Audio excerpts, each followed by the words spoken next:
you know I want your love. Your love was handmade for somebody like me. Come on now, follow my lead. I make you crazy, don't mind me. Say boy, let's not talk too much. Grab on my waist and put that body on me. Come on now, follow my lead. Come on now, follow my lead. This anomalous object appears to be a largely unremarkable modern hardcover copy of a non-fiction book entitled A Chronicle of the Devas. The book features black binding and no dust cover, but the title is still clearly legible on the front of the book. The inside cover is signed by the supposed author, but the writing of said author's name is illegible, possibly due to the likely anomalous nature of the author itself. A copyright on the inner cover of the text also suggests it was written sometime during the 20th century. The second someone opens an authentic copy of A Chronicle of the Devas, they'll realize that the book contains a spatial anomaly. There are far more pages within the book than seems possible, given its modest size. All attempts to count the pages have failed, as this number is often subject to change. Readers have expressed feelings of paranoia, unease, and even physical nausea while reading from SCP-140, though some have speculated that this may be due to its graphic and disturbing content as much as any anomalous effect. Still, in spite of these feelings, readers express a fascination in the book and a desire to know and to read more. Studies have shown that 1 in 15 people handling the book have reported the metallic scent of dried blood wafting off of the pages. In terms of its actual content, the book is an exhaustive history of a now extinct culture known as the Devites, originating in what is now the cold and unforgiving landscape of south-central Siberia. Although the culture naturally developed over time, there were several factors that remained consistent throughout the lifespan of the Devite civilization, namely militarism, conquest, ancestor worship, urban centers ruling over large slave populations, gruesome human sacrifice, and the practice of apparently functional thaumaturgic rituals. Thaumaturgic meaning the practice of magic or wonder-making in English. The Foundation noted that a number of relics and creatures produced by the Devite culture that are described in the book would meet the anomalous criteria for containment today. Some of the entities mentioned in the book actually have been contained, such as SCP-392, a peach tree that grows living human heads and was described as having been created by the rituals of the Devites. But the anomalous nature of the book itself doesn't stop at it having an impossible number of pages. When the book is brought into contact with any fluids capable of creating text, even if, for example, this fluid is already dried up as the text of other books, SCP-140 will absorb the fluid, and the account of the Devite history inside the book will grow and alter. Foundation researchers have noted that this effect is particularly potent with spilled human blood. Both interestingly and disturbingly, the revisionist expansions to the Devite history are always in favor of the Devites. With each anomalous rewrite, the Devite culture will survive a little longer. It will grow more prosperous. It will worm its way out of wars and genocides that previously devastated it. New figures and events will enter the picture, and alterations to SCP-140 seem to have a tangible effect on our reality, as new Devite evidence and artifacts materialize that match the new accounts in the book. Even in dig sites which were once thought to be fully exhausted, new Devite-related materials will appear, each time getting slightly closer to recent history. The Foundation has learned a great deal about the Devites from the book. They seemed to be ruled by a theological aristocracy known as the Devas, a kind of religious ruling class that practiced both cannibalism and sorcery. The Foundation initially believed the roles of the Devas were passed down through their history, like popes or other religious figureheads in the modern day. But it seems more likely that the Devas were the same group of people, each living unnaturally long lives. Several researchers have theorized that the evolutionary path of the Deva were so divergent from Homo sapiens that they technically aren't even humans.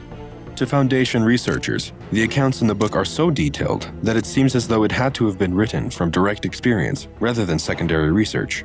It includes graphic descriptions of sacrificial rites, violent battles, daily life, and the life stories of various noteworthy individuals, including quotes and dates of birth.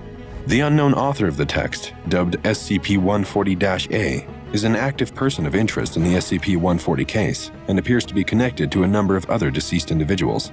As of this recording, confirmed Devite ruins have been discovered in various locations across Siberia, northern Iran, and Mongolia. Artifacts and traces of intercultural conflict and contact have been discovered as far west as the Carpathian Mountains and as far east as northern Pakistan and China. The Devites really got around, and each time the book grows, they get around just a little bit further. Unsurprisingly, the book was discovered under grisly circumstances. The book was found in the university office of a historian, laying next to his dead body, which sat slumped over the desk. There were deep lacerations in his wrists, which was determined as the cause of death, but there was no blood located at the crime scene. The historian had left a faded, handwritten suicide note reading, "I have to know. I'm sorry." All witnesses were given Class A amnestics and false memories. There were further anomalous effects in the 15-meter radius of the book. Namely, all the books, except books on the history of the regions occupied by the Davites, were completely blank. It seemed SCP-140 had leached the text out of all of them. The remaining books were heavily rewritten to incorporate the history of the Davites. Even the historian's pen and some nearby printer ink cartridges were found completely emptied of their ink. Research into the identity of SCP-140-A has turned up relatively little information. We know that the creator of this book is a wealthy individual and self-published all existing copies from a private printing press. The copies discovered had already taken the ink from surrounding books. While the Foundation has destroyed as many copies as they could find, there is an unknown number still at large. There have been 2 recorded expansion events, even when the Foundation's contained copy hasn't been exposed to any fluids, making this an extremely high-risk anomaly.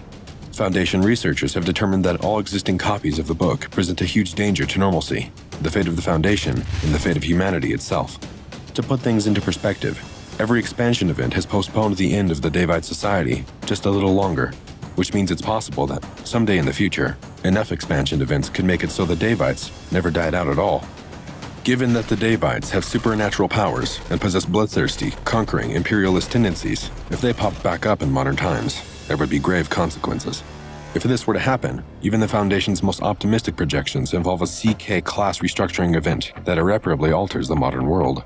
To learn more, the Foundation hacked into the personal computer of the historian who owned the copy of SCP-140 that later led to his death. In his journal, he says that when he first found the book, it stated that the Davite civilization was utterly destroyed by the forces of Chinese General Qin Kai. Subsequent expansion events have caused huge amounts of material to be added to the book. Now, the Davites survived that war and went on to regroup in Siberia and continued to thrive and grow. Presently, the empire is described as having finally been crushed by Genghis Khan during the early period of his conquests, although the fates of many important persons in several cities remain ambiguous. Worryingly, the groundwork has already been laid for another Davite resurgence, in a frightening display of just how close the Davites are getting to the modern era. The awakening of several anomalous Davite artifacts and creatures at a Foundation dig site caused a large number of personnel casualties. For all future investigations pertaining to SCP-140, teams of researchers must be accompanied by an armed mobile task force. Due to just how easy it is to cause an expansion event, which also constitutes a containment breach, and the fact that there are multiple copies still out there and unaccounted for, SCP-140 has earned a Keter containment classification. The Foundation has taken extensive precautions to prevent further containment breaches with SCP-140. No other printed media or fluids, especially human blood, are permitted to be within 15 meters of the book. Any expansion events, no matter how minor, must be immediately reported to the site director at Site-76, and any new original copies of SCP-140 discovered must be destroyed immediately. Only the original copy that was found is kept by the Foundation for research purposes. SCP-140 is contained at Site-76 in a sealed vault containing a single desk. Researchers are not permitted to view the original book, only special prepared copies, for fear of anomalous mimetic effects such as a growing obsession with the text. The book may never, ever be removed from the vault in which it is contained. If someone attempts to steal the book, the guards stationed at Site-76 have been authorized to use immediate and deadly force on the perpetrators. The risk of the alternative is just too great. Thanks for watching this file from the SCP Foundation. Be sure to subscribe and leave a comment with what entry you'd like to see next.